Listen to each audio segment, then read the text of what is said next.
Hello, তোমরা সবাই কেমন আছো? আশা করি সবাই খুব ভালো আছো, সুস্থ আছো। তো এটা হলো ভোটের আগের দিনকে আমাদের শ্রীরামপুরে আজকে ভোট। আমি আজকে ভয়েস ওভারটা দিচ্ছি, এটা হচ্ছে আগের দিনকে। তো এভরিডে অ্যাট ইভিনিং আমি আর প্রসেনজিৎ যতটা পারি আর কি, যতটুকু পারা যায় আর কি, একটু হাঁটতে বেরোই। আমার বাড়ি থেকে গঙ্গার ধার হচ্ছে 5 মিনিট। আর সব রাস্তায় রাস্তায় বিএসএফ অফিসার, তারপরে কত পুলিশ ছিল, কত গাড়ি ছিল। আর আমরা গঙ্গার ধার দিয়েই হাঁটি আর কি রোজ, কারণ জায়গাটা একটু ফাঁকা থাকে। আর এখানে একটা ছোট মন্দির আছে। তো গঙ্গার ধারে বেশ ফুরফুরে হাওয়াও দিচ্ছিল। আর আমি আর প্রসেনজিৎ বেশ অনেকক্ষণ দাঁড়িয়ে অনেক কথাবার্তা বলছিলাম। এখানটাতে, যেখানটা এখন প্রসেনজিৎ এখন দাঁড়িয়ে আছে, আমি যে যাচ্ছি এখানটাতে শুনছিলাম যে গঙ্গা আরতির জন্য নতুন করে ঘাটটা তৈরি করা হবে শ্রীরামপুরে। তো সেই জন্য এইসব খোঁড়াখুড়িগুলো করেছে, মাটিটা টেনে টেনে রেখেছে। আর ওপারটা হচ্ছে ব্যারাকপুর। তো বেশ সুন্দর হাওয়া দিচ্ছিল সন্ধেবেলাটা।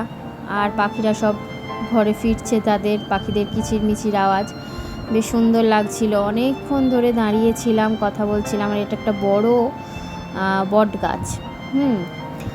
আর তারপরে হাঁটতে হাঁটতে, এটা আমাদের শ্রীরামপুরের উপসংশোধনাগার, তার পাশেই একটা ছোট্ট বাচ্চাদের এরকম পার্ক টাইপের কিনা জানি না, তবে এখানে এইগুলো করা আছে আর কি, ছোটা ভীম, তারপরে মাংকি, হ্যান ত্যান, এগুলো বোধহয় খোলে এটা সন্ধেবেলা।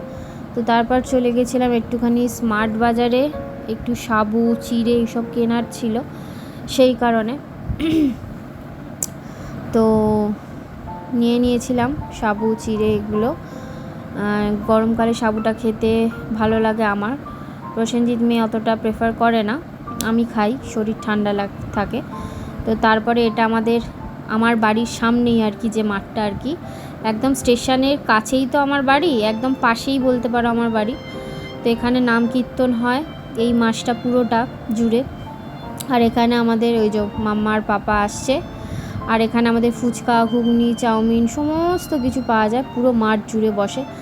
আমরা নিয়েছিলাম ফুচকা, বাড়িতে এনেছিলাম 30 টাকার ফুচকা। কতগুলো দিয়েছিল ঠিক মনে নেই। তো সবাই মিলেই খেলাম, 3 জনে মিলে। টক জল, ফুচকা। আর এই বছরের প্রথম লিচু। আমি তো লিচু খাই না, তো প্রসেনজিৎ আর মেয়ে খায়। তো প্রসেনজিৎ এনেছিল লিচু, আম এনেছিল আমার জন্য, কিন্তু আমগুলো পাকা নয়, ওগুলো একটু চালের জায়গায় রাখতে হবে। দেখো পুরো কাঁচা কাঁচা আম, ওকে বলেছে নাকি মিষ্টি হবে, ও নিয়ে চলে এসছে বাজারের সাথে। বললাম হ্যাঁ গো, এগুলো তো পুরো কাঁচা, দেখেই বোঝা যাচ্ছে। আর রাত্রির আজকে ছিল হচ্ছে fried rice and chilli chicken. আমি এটা বাড়িতেই করেছিলাম, খেতে ইচ্ছা করছিল খুব, ফ্রায়েড রাইস আর চিলি চিকেন। চলো ব্লগটাকে আজকে এই পর্যন্তই রাখি, নেক্সট ভিডিওতে তোমাদের সাথে দেখা হবে।